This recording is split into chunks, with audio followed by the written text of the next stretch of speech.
Hello class, welcome. Today we're going to be learning about probability. Say it with me, probability. Probably, that's not what I said.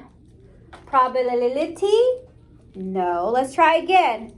Say probability. Now, for today's objectives, we're going to be understanding fundamental probability concepts and their terminology, right? We're going to be learning about new words today. We're also going to be defining and we're going to be calculating some simple events, maybe some compound events if we have time. We're going to be using fractions, decimals, and percentages. Also, we're going to distinguish the difference between theoretical, say with me, theoretical, and experimental.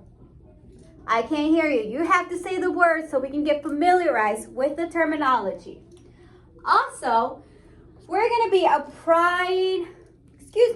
applying probability to solve real world problems. Now, you can say, Miss Gallegos, I already have plenty of problems in my life. My kids don't want to listen to me. My dog is eating my shoe. I don't know what I'm going to cook for dinner, but it's okay, guys, because this has nothing to do with what's going on in your life. But we are going to be learning about math, probability, right? And for the last objectives, we're going to be developing critical thinking skills. All right, because I want you to use your brain. I want you to use your mind and think outside the box, like many say. And we're going to be making decision-making skills through probability-based scenarios. Now, you might be asking yourself, what is probability? Well, probability is the likelihood of an event occurring. Now, remember when I say math? Well, mathematically, probability equals the number of possible successful outcomes divided by the number of outcomes possible. Now, what does that even mean, Ms. Gallegos? Well, I'll tell you real quick. Now, let's say I have 10 pom-poms in my fish bowls, right? All right, so I want to know how many 4 pom-poms, or what is the probability of me choosing 4 pom-poms? Now, remember when I said I have 10? So 10 is going to be the number of outcomes possible. That's going to be your number at the bottom.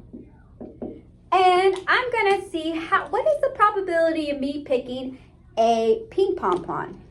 And inside my fishbowl, there is 4 pink pom-poms. 1, 2, 3, 4. All right. So that's going to be my number of possible successful outcomes, right? Now, 4 over 10. Can we simplify that?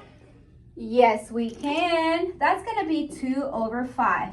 Now, what if I wanted to use a decimal? If I wanted to convert that into a decimal?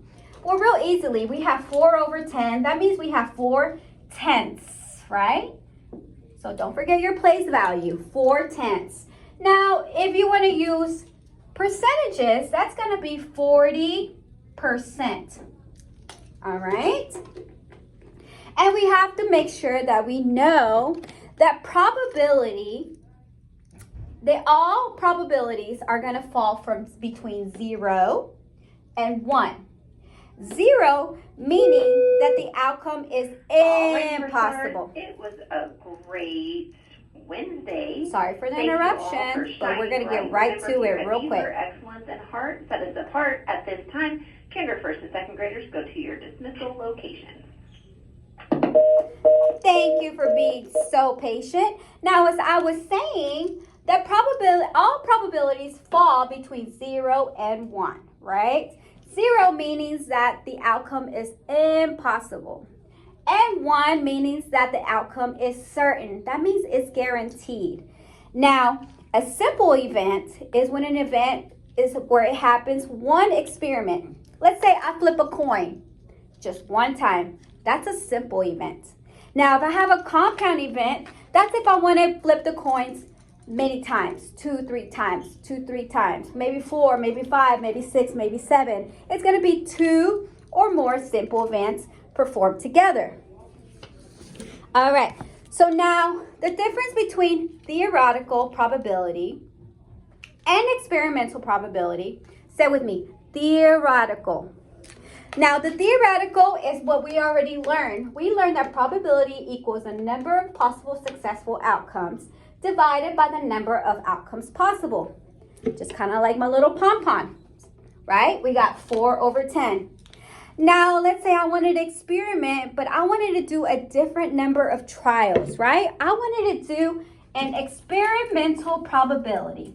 Now, experimental probability, let's say I want to do 50 trials. 50 trials. That's going to be your number at the bottom because that's going to be the total number of trials. Now, the number at the top is the number of times the event occurs. Now, I'm not going to have time to pull out different trials 50 times and to see how many pink pom-poms I get. But let's just say that I get 10, right? So the probability for the experimental probability is going to be 1 over 5, right? Or in decimal form, it's going to be 0.2, or it's going to be 20%. All right, so that's going to be for my experimental probability. Now, here at Beaver Technology, we love to award our students with something really cool. Now, give me just a second, I'll be right back.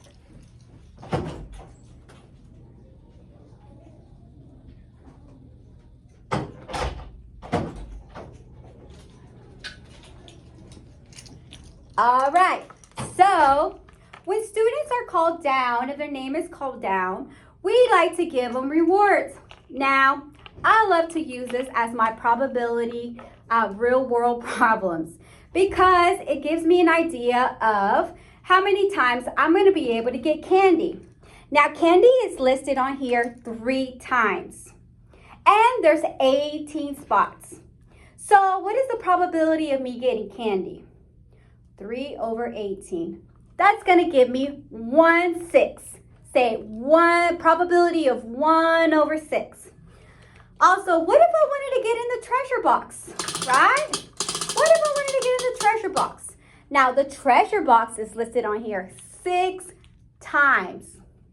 All right, 6 times. And how many total did I say there was? I said there was 18 different spots, right? So 6 over 18. Now, what is the probability of me getting into the treasure box? If we wanted to simplify that, that's going to be 1/3. Ooh, I think I have a better probability to get into the treasure box than I am to get candy. That's the kind of real world problems that we're talking about here. Now, thank you so much for your time. I hope that you learned something today about probability.